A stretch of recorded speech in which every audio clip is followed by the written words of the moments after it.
Welcome to CraftLit, the podcast for crafters who love books.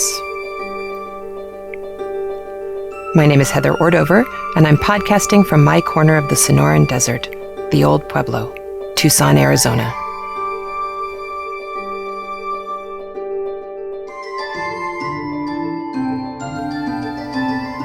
Episode 191, Have a Dickens of a Christmas.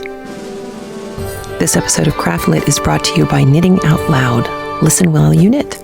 You can find the entire Knitting Out Loud catalog at www.knittingoutloud.com. Also, Knit Circus magazine featuring 3 rings of knitting, sewing, and fun. You can find out more about Knit Circus at www.knitcircus.com. And Scribe Tutor, the online tutorial service offering you convenient writing help for writers of all ages. You can find out more at scribetutor.com. Well, hello! It is good to be back with you for this, the last part of Charles Dickens' A Christmas Carol. Very exciting stuff because, of course, when last we left Ebenezer Scrooge, it appeared that a dark, shadowy figure was approaching. And that's, in fact, exactly what we find out. So we now have the final of the 3 ghosts. This is the ghost of Christmas Yet to Come. And you may be a little frustrated listening to this section with Scrooge's, let's see, how to put it kindly, hard-headedness, the fact that he's living in denial. But it takes quite some time for what is happening to him to finally kind of gain purchase and stick, as it were. However, stick it does.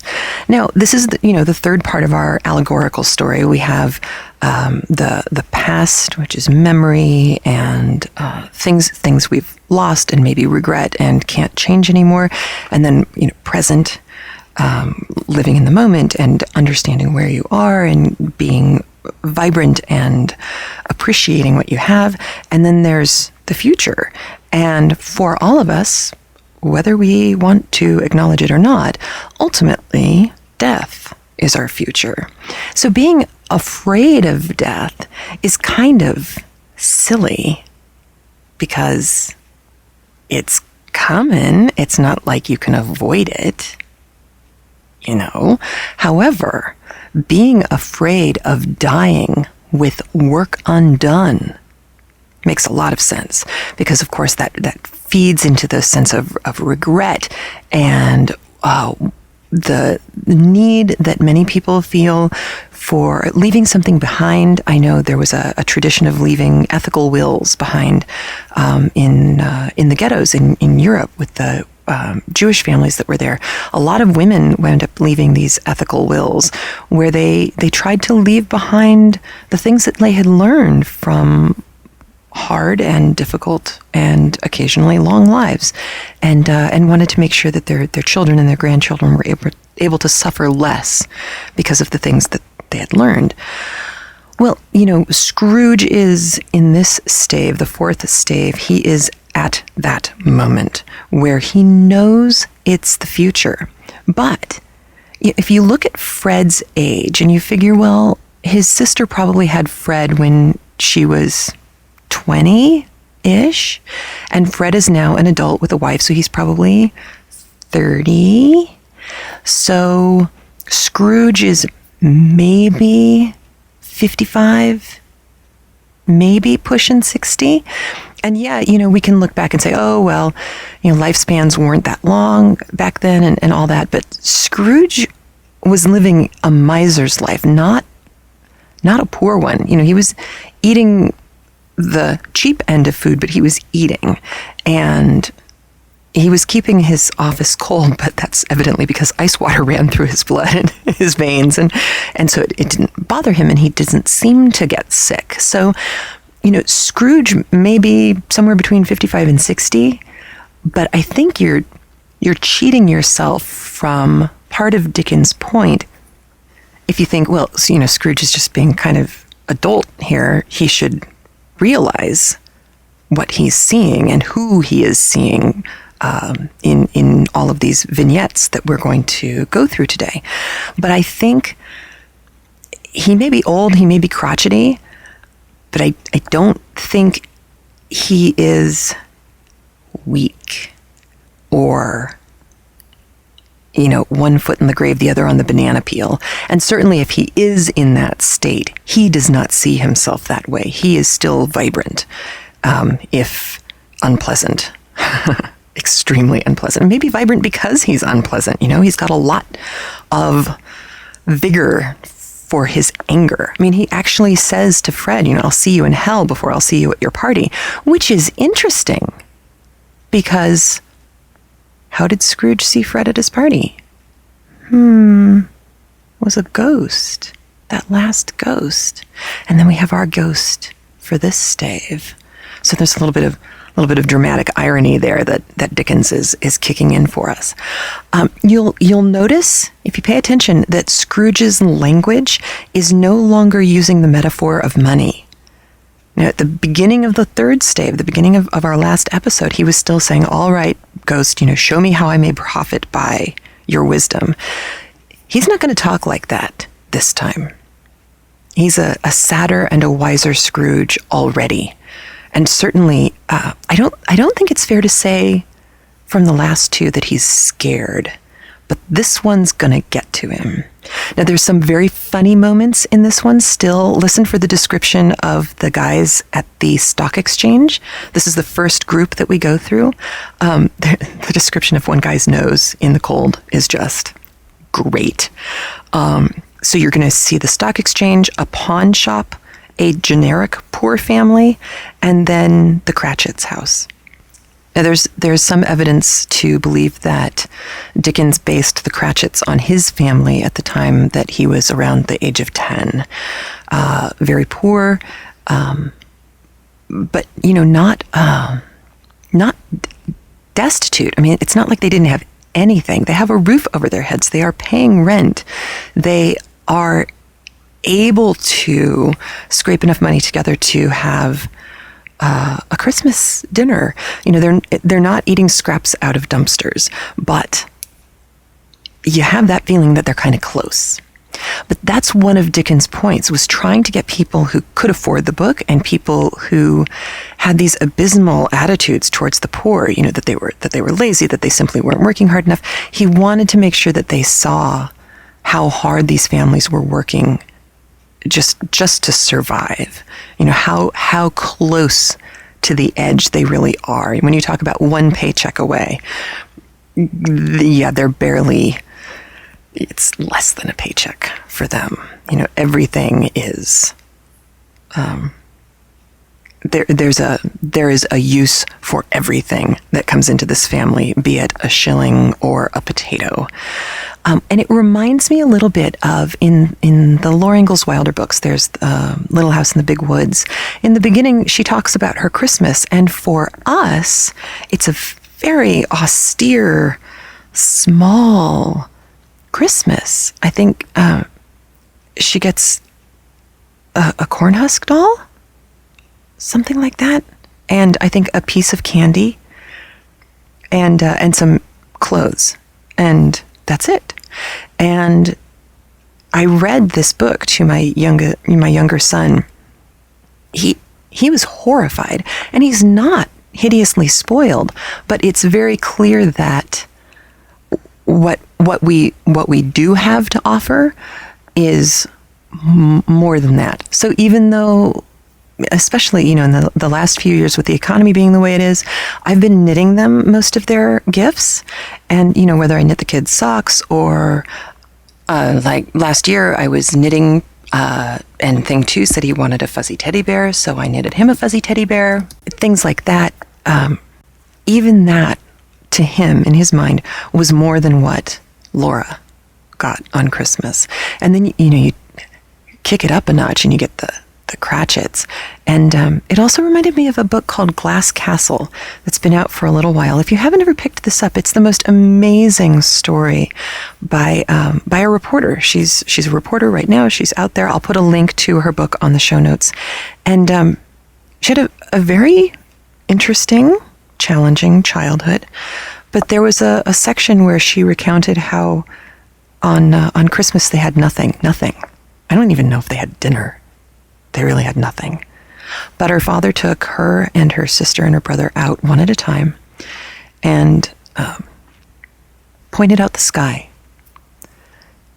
And they talked about the stars, and they talked about how beautiful it was in a cold, crisp night to go out and look at these beautiful celestial bodies out there. And he asked the children each to pick a star, and he named the star for them. And then he said, don't you feel sorry for all the other children? All the other children, they get toys, they get stuff that's going to break. For the rest of your life, you're going to have that star. I can't help making the connection somehow between the Cratchit family and that kind of attitude towards life, that as bad as it gets, we're here and we have each other and we're going to get through this and we're going to find the joy and the beauty wherever we can. And because of all of that, and because we've seen the Cratchits in their small, joyful Christmas, it makes the Cratchits in this stave that much more painful. I'm going to play the audio straight through to stave 5. So once I let the audio take over, we're going to go all the way through to the end of the story. You'll notice once we get to stave 5 that Dickens has constructed it very specifically, and he plays you the cast in the same order of appearance that they came in the first stave. So you'll see the people who are collecting money, and you'll see Fred, and you'll see Bob. It's going to be the same order. And there are more discussions of food in stave 5, and again, all of this food and instructions for how to make it can be found on the blog hop that we are connecting all of these pieces of audio to. So that also you can find in the show notes, either at craftlit.com or at the Mama O Knits site where you saw this MP3 link in the first place. So, without any further ado, I would like to present to you A Christmas Carol by Charles Dickens. Stave 4, the last of the three spirits. The phantom slowly, gravely, silently approached. When it came near him, Scrooge bent down upon his knee, for in the very air through which the spirit moved, it seemed to scatter gloom and mystery. It was shrouded in a deep black garment, which concealed its head, its face, its form, and left nothing of it visible save one outstretched hand. But for this, it would have been difficult to detach its figure from the night, and separate it from the darkness by which it was surrounded. He felt that it was tall and stately when it came beside him, and that its mysterious presence filled him with a solemn dread. He knew no more, for the spirit neither spoke nor moved. "Am I in the presence of the ghost of Christmas yet to come?" said Scrooge. The spirit answered not, but pointed onward with its hand. "You're about to show me shadows of things that have not happened, but will happen in the time before us," Scrooge pursued. "Is that so, spirit?" The upper portion of the garment was contracted for an instant in its folds, as if the spirit had inclined its head. That was the only answer he received. Although well used to ghostly company by this time, Scrooge feared the silent shape so much that his legs trembled beneath him, and he found that he could hardly stand when he prepared to follow it. The spirit paused a moment, as observing his condition, and giving him time to recover. But Scrooge was all the worse for this. It thrilled him with a vague, uncertain horror to know that behind the dusky shroud there were ghostly eyes intently fixed upon him, while he, though he stretched his own to the utmost, could see nothing but a spectral hand and one great heap of black. "Ghost of the future," he exclaimed, "I fear you more than any spectre I have seen. But as I know your purpose is to do me good, and as I hope to live to be another man from what I was, I am prepared to bear you company, and do it with a thankful heart. Will you not speak to me?" It gave him no reply. The hand was pointed straight before them. "Lead on," said Scrooge. "Lead on. The night is waning fast, and it is precious time to me, I know. Lead on, spirit." The phantom moved away as it had come towards him. Scrooge followed in the shadow of its dress, which bore him up, he thought, and carried him along. They scarcely seemed to enter the city, for the city rather seemed to spring up about them, and encompass them of its own act. But there they were in the heart of it, on 'change amongst the merchants, who hurried up and down, and chinkled the money in their pockets, and conversed in groups, and looked at their watches, and trifled thoughtfully with the great old seals, and so forth, as Scrooge had seen them often. The spirit stopped beside one little knot of businessmen. Observing that the hand was pointed to them, Scrooge advanced to listen to their talk. "No," said a great fat man with a monstrous chin. "I don't know much about it either way. I only know he's dead." "When did he die?" inquired another. "Last night, I believe." "Why, what's the matter with him?" asked a third, taking a vast quantity of snuff out of a very large snuff-box. "I thought he'd never die." "God knows," said the first with a yawn. "What has he done with his money?" asked a red-faced gentleman with appendicious excretions on the end of his nose that shook like the gills of a turkey-cock. "I haven't heard," said the man with the large chin, yawning again. "Left it to his company, perhaps. He hasn't left it to me, that's all I know." This pleasantry was received with a general laugh. "It's very likely to be a very cheap funeral," said the same speaker, "for upon my life I don't know of anybody to go to it. Suppose we make up a party and volunteer." "I don't mind going if lunch is provided," observed the gentleman with the excretions on his nose. "But I must be fed if I make one." Another laugh. "Well, I am the most disinterested among you after all," said the first speaker, "for I never wear black gloves and I never eat lunch, but I'll offer to go if anybody else will. When I come to think of it, I'm not at all sure that I wasn't his most particular friend, for we used to stop and speak whenever we met. Bye-bye." Speakers and listeners strolled away and mixed with other groups. Scrooge knew the men and looked towards the spirit for an explanation. The phantom glided on into a street. Its finger pointed to two persons meeting. Scrooge listened again, thinking that the explanation might lie here. He knew these two men also perfectly. They were men of business, very wealthy, and of great importance. He had made a point always of standing well in their esteem, in a business point of view, that is, strictly in a business point of view. "Oh, how are you?" said one. "Oh, how are you?" returned the other. "Well," said the first, "Old Scratch has got his own at last, hey?" "So I am told," returned the second. "Gold, isn't it?"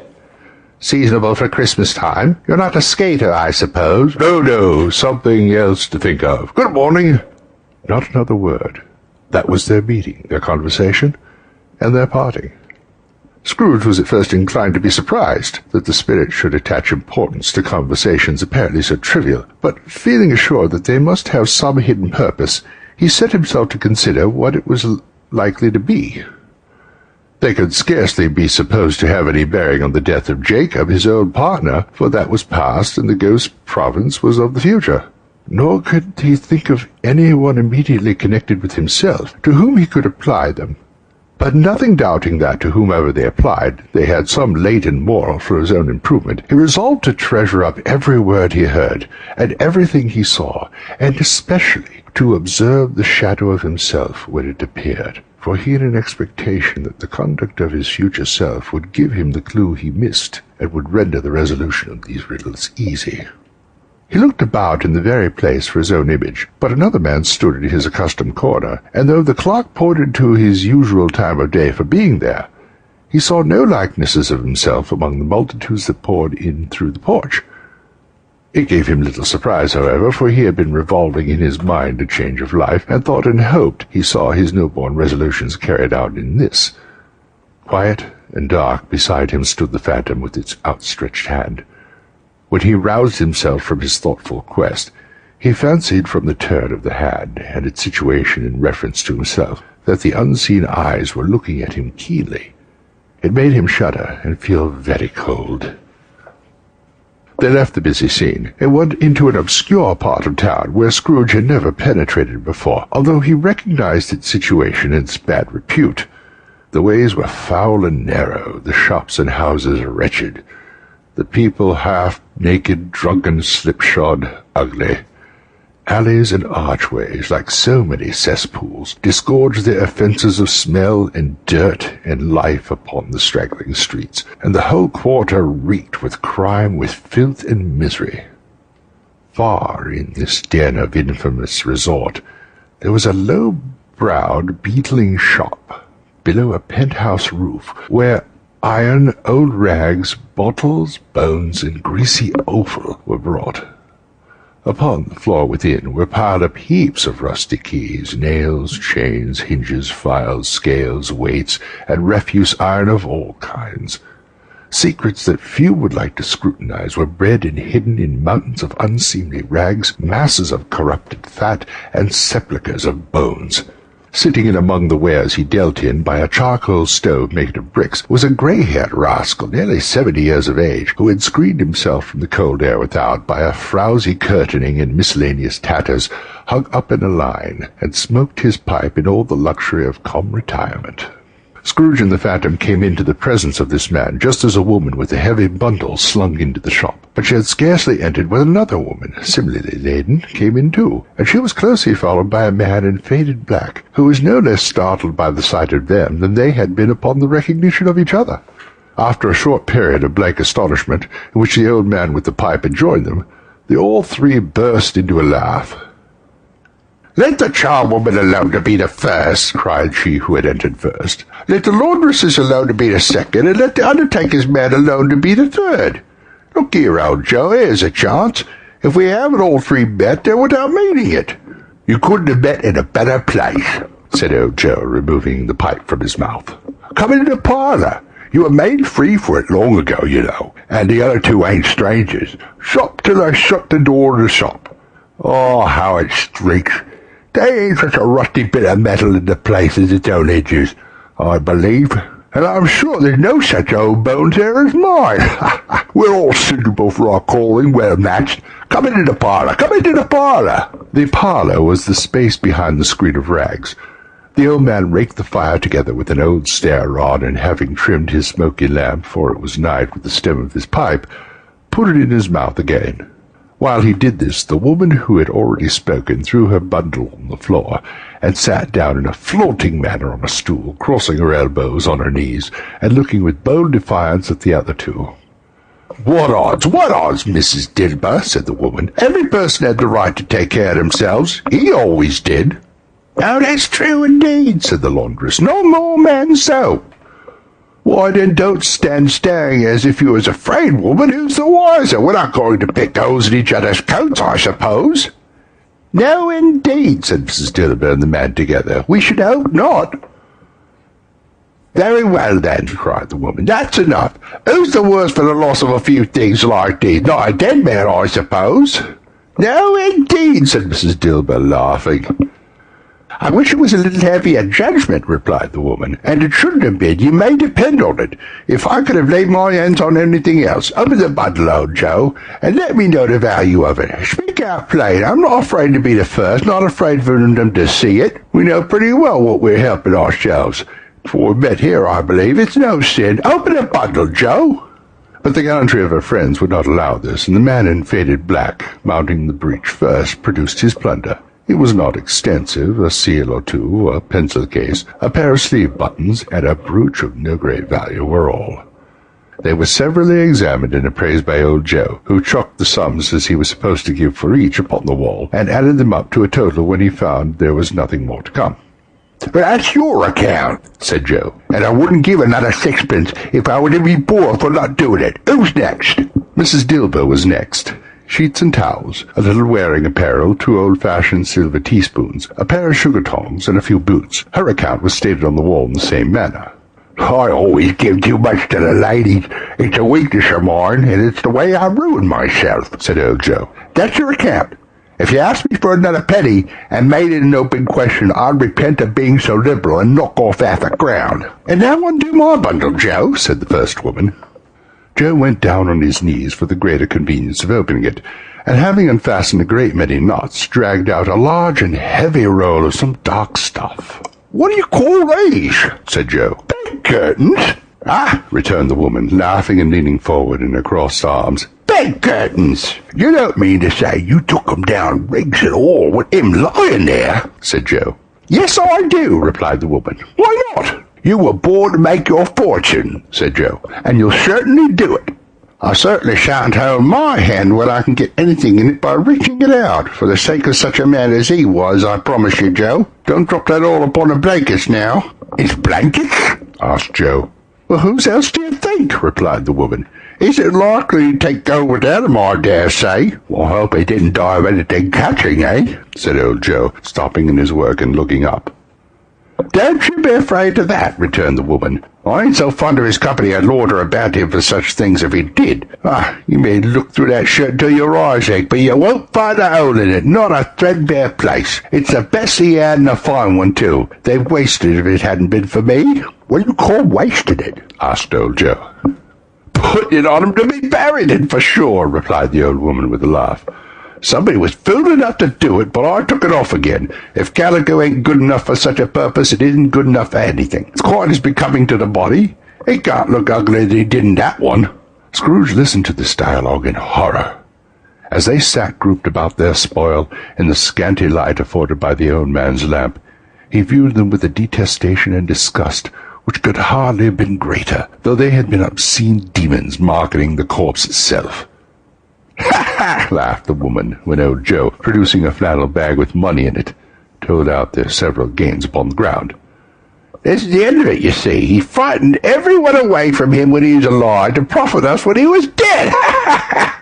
"Spirit," said Scrooge, shuddering from head to foot. I see. The case of this unhappy man might be my own. My life tends that way. Now, merciful heaven, what is this?" He recoiled in horror, for the scene had changed, and now he almost touched a bed, a bare, uncurtained bed on which, beneath a ragged sheet, there lay something covered up, which, though it was dumb, announced itself in awful language. The room was very dark, too dark to be observed with any accuracy, though Scrooge glanced around it in obedience to a secret impulse, anxious to know what kind of room it was. A pale light, rising in the outer air, fell straight upon the bed, and on it, plundered and bereft, unwatched, unwept, uncared for, was the body of this man. Scrooge glanced toward the phantom. Its steady hand was pointed to the head. The cover was so carelessly adjusted that the slightest raising of it, the motion of a finger upon Scrooge's part, would have disclosed the face. He thought of it, felt how easy it would be to do so, and longed to do it, but had no more power to withdraw the veil than to dismiss the spectre at his side. "O cold, cold, rigid, dreadful death, set up thine altar here, and dress it with such terrors as thou hast at thy command, for this is thy dominion. But of the loved, revered, and honoured head, thou canst not turn one hair to any dread purposes, or make one feature odious. It is not that the hand is heavy, or will fall down when released. It is not that the heart and pulse are still, but the hand was open, generous, and true, the heart brave, warm, and tender, and the pulse a man's. Strike, shadow, strike, and see his good deeds springing from the wound, to sow the world with life immortal." No voice pronounced these words in Scrooge's ears, and yet he heard them when he looked upon the bed. He thought, if this man could be raised up now, what would be his foremost thoughts? Avarice, hard-dealing, griping cares. They have brought him to a rich end, truly. He lay in the dark, empty house, with not a man, a woman, or a child to say that he was kind to me in this or that, and for the memory of one kind word I will be kind to him. A cat was tearing at the door, and there was a sound of gnawing rats beneath the hearthstone. What they wanted in the room of death, and why they were so restless and disturbed, Scrooge dare not think. Spirit, he said, this is a fearful place. In leaving it, I shall not leave its lesson. Trust me, let us go. Still the ghost pointed with an unmoved finger to the head. I understand you, Scrooge returned, and I would do it if I could, but I have not the power, Spirit, I have not the power. Again it seemed to look at him. If there is any person in the town who feels emotion caused by this man's death, said Scrooge, quite agonized, show that person to me, Spirit, I beseech you. The phantom spread its dark robe before him for a moment like a wing, and withdrawing it, revealed a room by daylight, where a mother and her children were. She was expecting someone, and with anxious eagerness, for she walked up and down the room, started at every sound, looked out from the window, glanced at the clock, tried but in vain to work with her needle, and could hardly bear the voices of the children in their play. At length, the long-expected knock was heard. She hurried to the door, and met her husband, a man whose face was careworn and depressed, though he was young. There was a remarkable expression in it now, a kind of serious delight of which he felt ashamed, and which he struggled to repress.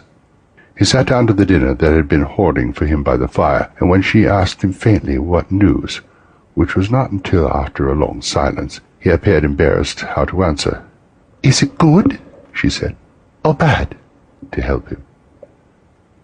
"Bad," he answered. "We are quite ruined?" "No. There is hope yet, Caroline." "If he relents," she said, amazed, "there is. Nothing is past hope, if such a miracle has happened." "He is past relenting," said her husband. "He is dead." She was a mild and patient creature, if her face spoke truth, but she was thankful in her soul to hear it, and she said so with clasped hands. She prayed forgiveness the next moment, and was sorry, but the first was the emotion of the heart. What the half-drunken woman whom I told you of last night said to me when I tried to see him and obtain a week's delay, and what I thought was a mere excuse to avoid me, turns out to have been quite true. He was not only very ill, but dying then. To whom will our debt be transferred? I don't know. But before that time we shall be ready with the money, and even though we were not, it would be a bad fortune indeed to find so merciless a creditor and his successor. We may sleep tonight with light hearts, Caroline. Yes, soften it as they would, their hearts were lighter. The children's faces, hushed and cloistered around to hear what they so little understood, were brighter. And it was a happier house for this man's death. The only emotion that the ghost could show him, caused by the event, was one of pleasure.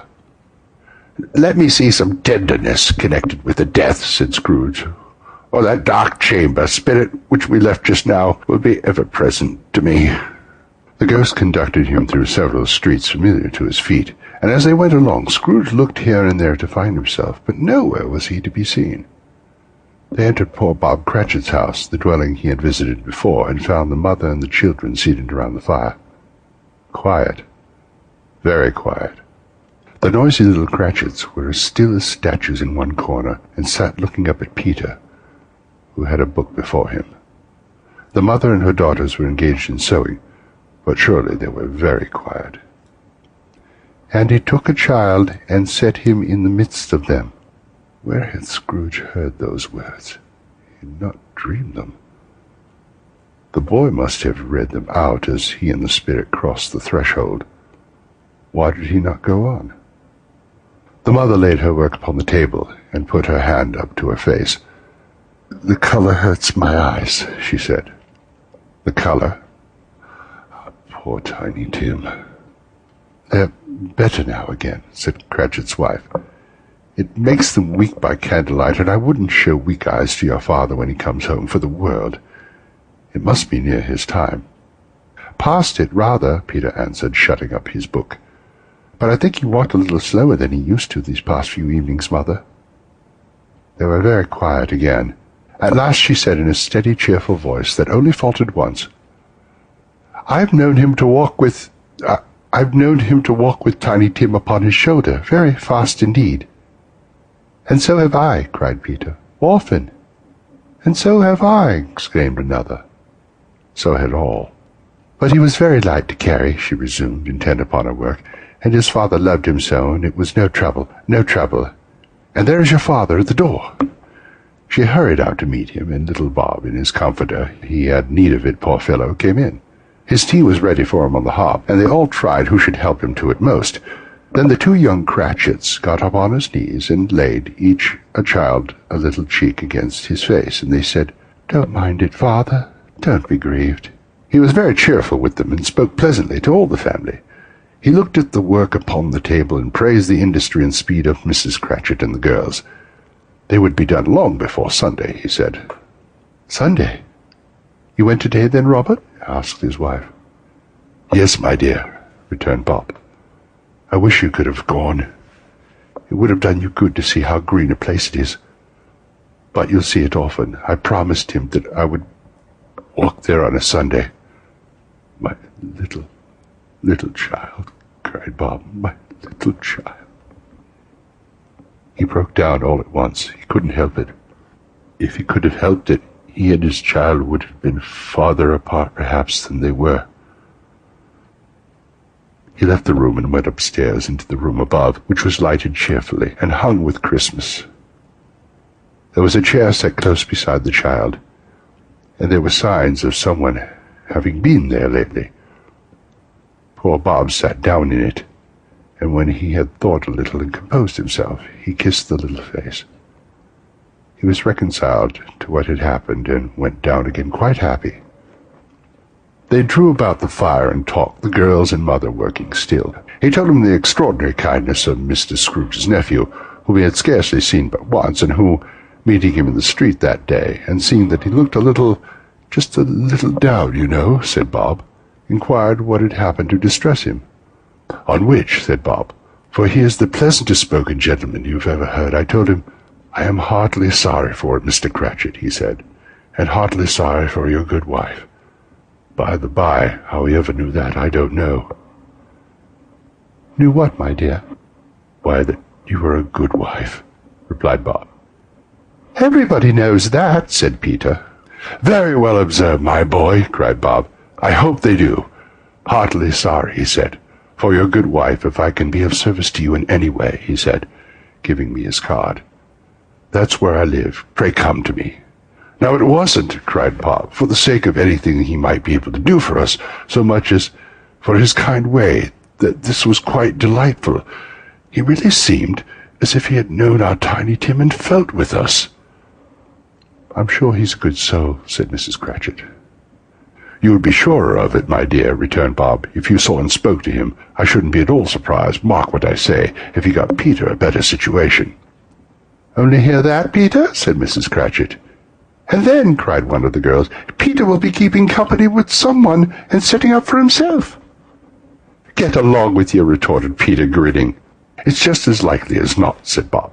"One of these days, though there's plenty of time for that, my dear. But however and whenever we part from one another, I'm sure we shall none of us forget poor Tiny Tim, shall we? Or his first parting that there was among us." "Never, father," cried they all. "And I know," said Bob, "I know, my dears, that when we recollect how patient and how mild he was, though he was a little child, we shall not quarrel easily among ourselves and forget poor Tiny Tim in doing it." "No, never, father," they all cried again. "I am very happy," said little Bob. "I am very happy." Mrs. Cratchit kissed him, his daughters kissed him, the two young Cratchits kissed him, and Peter and himself shook hands. "Spirit of Tiny Tim, thy childish essence was from God."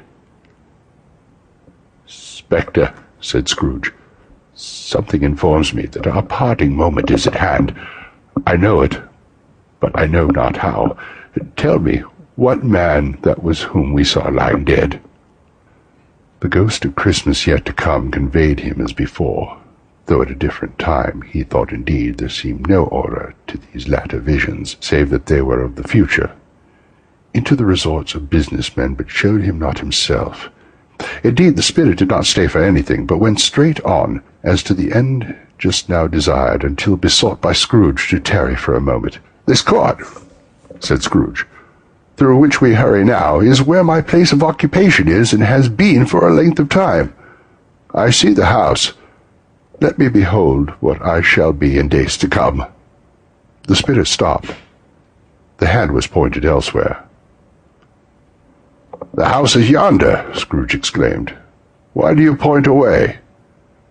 The inexorable finger underwent no change. Scrooge hastened to the window of his office and looked in. It was an office still, but not his. The furniture was not the same, and the figure in the chair was not himself. The phantom pointed as before. He joined it once again, and wondering why and whither he had gone, accompanied it until they had reached an iron gate.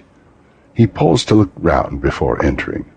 It was a worthy place, walled in by houses, overrun by grass and weeds, the growth of vegetation's death, not life, choked up with too much burying, fat with repleted appetite. A worthy place.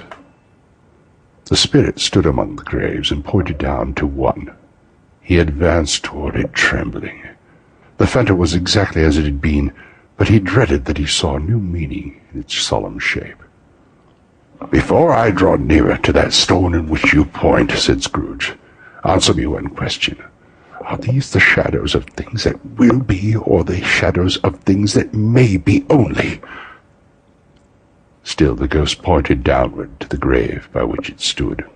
"Men's courses will foreshadow certain ends to which, if preserved in, they must lead," said Scrooge.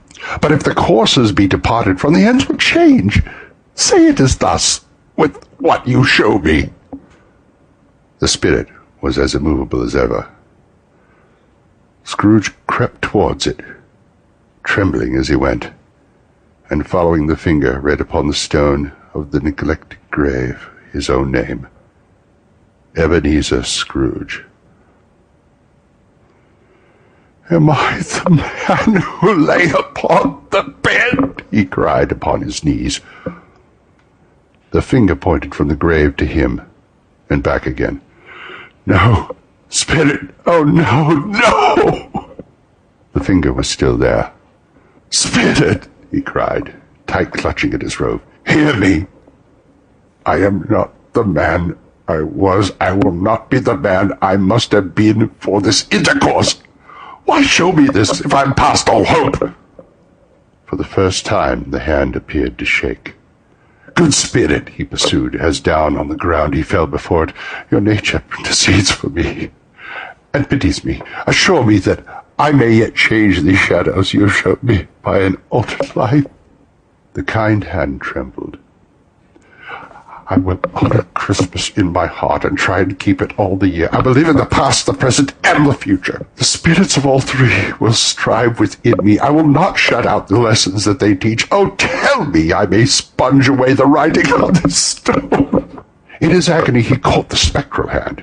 It sought to free itself, but he was strong in his entreaty, and detained it. The spirit, stronger yet, repulsed him. Holding up his hands in a last prayer to have his fate reversed, he saw an alteration in the phantom's hood and dress. It shrunk, collapsed, and dwindled down into a bedpost. Stave 5, the end of it. Yes, and the bedpost was his own. The bed was his own. The room was his own. Best and happiest of all, the time before him was his own to make amends in. I will live in the past, the present, and the future, Scrooge repeated as he scrambled out of bed. The spirits of all three shall strive within me. Oh, Jacob Marley, heaven in the Christmas time be praised for this. I say it on my knees, old Jacob, on my knees.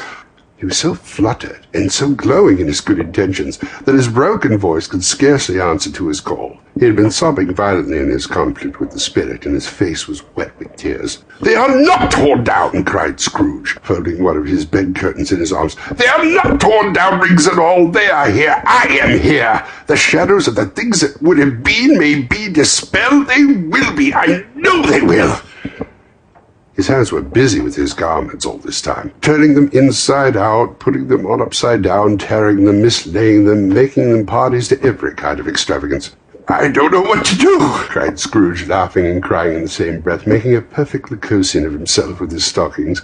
I'm as light as a feather. I'm as happy as an angel. I'm as merry as a schoolboy. I'm as giddy as a drunken man. A Merry Christmas to everybody. A Happy New Year to all the world. Hello there, Hoop, hello! He had frisked into the living room, and he was now standing there, perfectly winded. There's the saucepan that the gruel was in, cried Scrooge, starting off again and going round the fireplace. There's the door by which the ghost of Jiggamarley entered. There's the corner where the ghost of Christmas presents sat. There's the window where I saw the wandering spirits. It's all right. It's all true. It all happened. Really, for a man who had been out of practice for so many years, it was a splendid laugh. A most illustrious laugh. The father of a long, long line of brilliant laughs. I don't know what day of the month it is, said Scrooge. I don't know how long I've been among the spirits. I don't know anything. I'm quite a baby. Never mind. I don't care. I'd rather be a baby. Hello there! He was checked in his transports by the churches, ringing out the lustiest peals he had ever heard. Clash, clang, hammer, ding, dong, bell, dong, ding, hammer, clang, crash. Oh, glorious, glorious. Running to the window, he opened it and put out his head. No fog. No mist, clear, bright, jovial, stirring, cold piping for the blood to dance to. Golden sunlight, heavenly sky, sweet, fresh air, merry bells. Oh, glorious, glorious. What's today? Cried Scrooge, calling downward to a boy in Sunday clothes who perhaps had loitered in to look about him. Aye, returned the boy with all his might of wonder. What's today, my fine fellow? Said Scrooge. Today, replied the boy. Why, Christmas Day. It's Christmas Day, said Scrooge to himself. I haven't missed it. The spirits have done it all in one night. They can do anything they like. Of course they can. Of course they can. Hello, my fine fellow. Hello, returned the boy.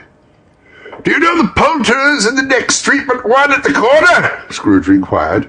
I should hope I did, replied the lad. An intelligent boy, said Scrooge, a remarkable boy. Do you know whether they've sold the prize turkey that was hanging up there? Not the little prize turkey, the big one.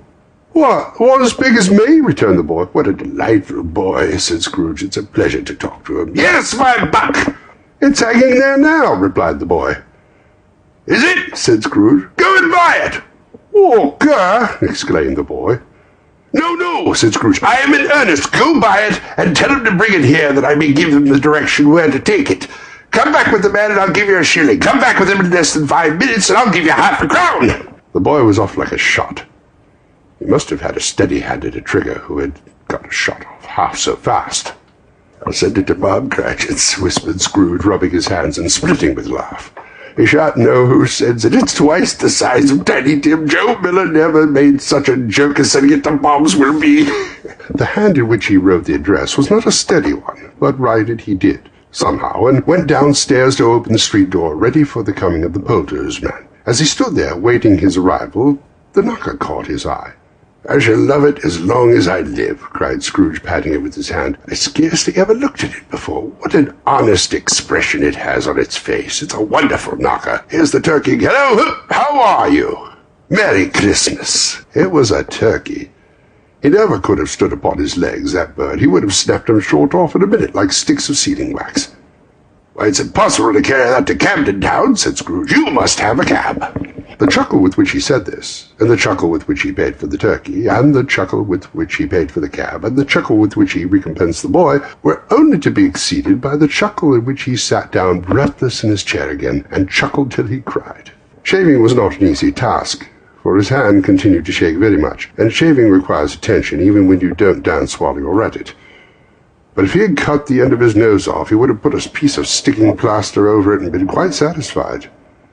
He dressed himself all his best, and at last got out into the streets. The people were by this time pouring forth, as he had seen them with the ghost of Christmas present, and walking with his hands behind him, Scrooge regarded every one with a delighted smile. He looked so irresistibly pleasant, in a word, that 3 or 4 good-humoured fellows said, "Good morning, sir, a Merry Christmas to you," and Scrooge said often afterwards that of all the blithe sounds he had ever heard, those were the blithest in his ears. He had not gone far when, coming on towards him, he beheld the portly gentleman who had walked into his counting-house the day before, and said, "Scrooge and Marley's, I believe."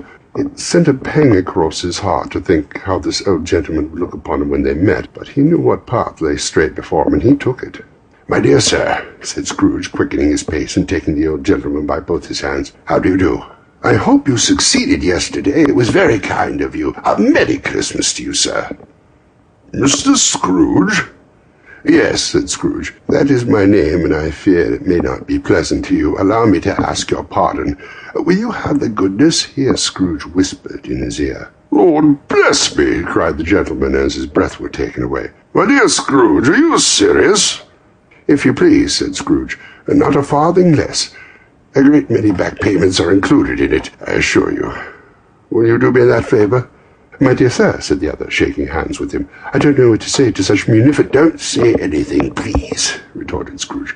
"Come and see me. Will you come and see me?" "I will!" cried the old gentleman, and it was clear he meant to do it. "Thank you," said Scrooge. "I am much obliged to you. Thank you 50 times. Bless you!" He went to church, and walked about the streets, and watched the people hurrying to and fro, and patted children on the head, and questioned beggars, and looked down into the kitchens of houses and up to the windows, and found that everything could yield him pleasure. He had never dreamed that any walk, that anything, could give him so much happiness. In the afternoon he turned his steps towards his nephew's house. He passed the door a dozen times before he had the courage to go up and knock, but he made a dash and did it. "Is your master at home, my dear?" said Scrooge to the girl. "Nice girl, very." "Yes, sir." "Where is he, my love?" said Scrooge. "He's in the dining room, sir, along with mistress. I'll show you upstairs, if you please." "Thank you, he knows me," said Scrooge, with his hand already on the dining room lock. "I'll go in there, my dear." He turned it gently, and sidled his face in round the door. They were looking at the table, which was spread out in great array, for these young housekeepers were always nervous on such points, and like to see that everything is right. "Fred!" said Scrooge. Dear heart alive, how his niece by marriage started! Scrooge had forgotten for the moment about her sitting in the corner with the footstool, or he wouldn't have done it on any account. "Why, bless my soul!" cried Fred. "Who's that?" "It is I, your Uncle Scrooge. I've come to dinner. Will you let me in, Fred?" Let him in? It is a mercy he didn't shake his arm off.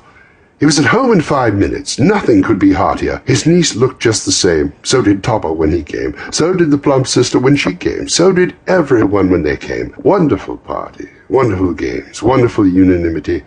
Wonderful happiness. But he was early at the office next morning. Oh, he was early there. If he could only be there first and catch Bob Cratchit coming late. That was the thing he had set his heart upon. And he did it. Yes, he did it. The clock struck 9. No Bob. 1:15. No Bob. He was full 18 minutes and a half behind his time.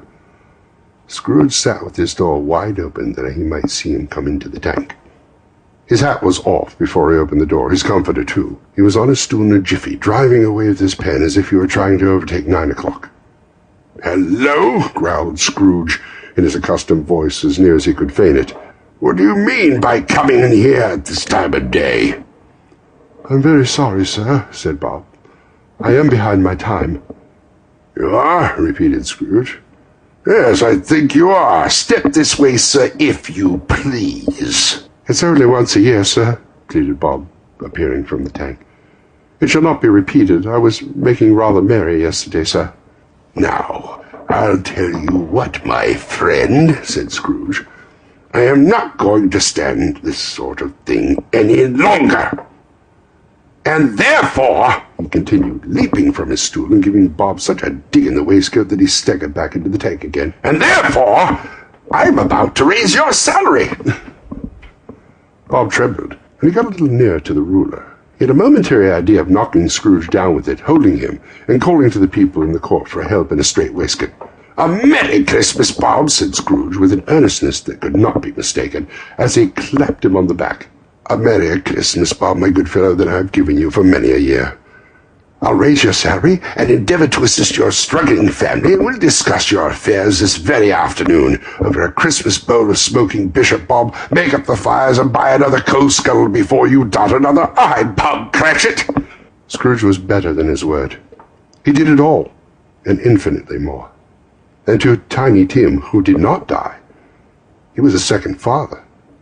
He became as good a friend, as good a master, and as good a man as the good old city knew, or any other good old city, town, or borough in the good old world. Some people laughed to see the alteration in him, But he let them laugh, and little heeded them, for he was wise enough to know that nothing ever happened in this globe for good, at which some people did not have their fill of laughter at the outset. And knowing that such as these would be blind anyway, he thought it quite as well that they should wrinkle up their eyes in grins as have the malady in less attractive forms. His own heart laughed, and that was quite enough for him.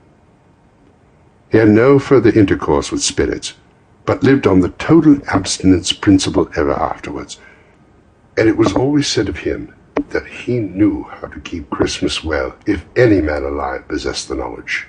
May that truly be said of us, and all of us. And so, as Tiny Tim observed, God bless us, everyone. End of Stave 5 of A Christmas Carol by Charles Dickens. End of book. I sure hope you've enjoyed getting a chance to listen to Dickens' original words. I found his spirits to be much more interesting. You know, the descriptions of them and the descriptions of the people who were, clawing over Scrooge's belongings and everything at the end. It was as creepy as that can be in the film versions. I don't think you can really communicate how creepy it all is. And Dickens was not always my favorite. And, if it weren't for the podcast and Julie at Forgotten Classics, I never would have listened to Tale of Two Cities again, and I never would have had, What Would Madame Defarge Knit coming out from Cooperative Press next February 7th. Good Charles Dickens's birthday. Chucky D. He's done so much for us. And of course, at the Blog Hop, you can do things like find out how to make smoking bishops so that you can, in some small way, share in the joy that Scrooge shared with Bob. And I'll tell you, I've done the smoking bishop myself. It's really good. You can learn how to roast a goose. You can learn how to make a pudding. There are all sorts of things you can learn at the Blog Hop. So do go back and visit those links. So on that happy note, giving you more to listen to while you prepare your holiday meals and get ready to have fun with friends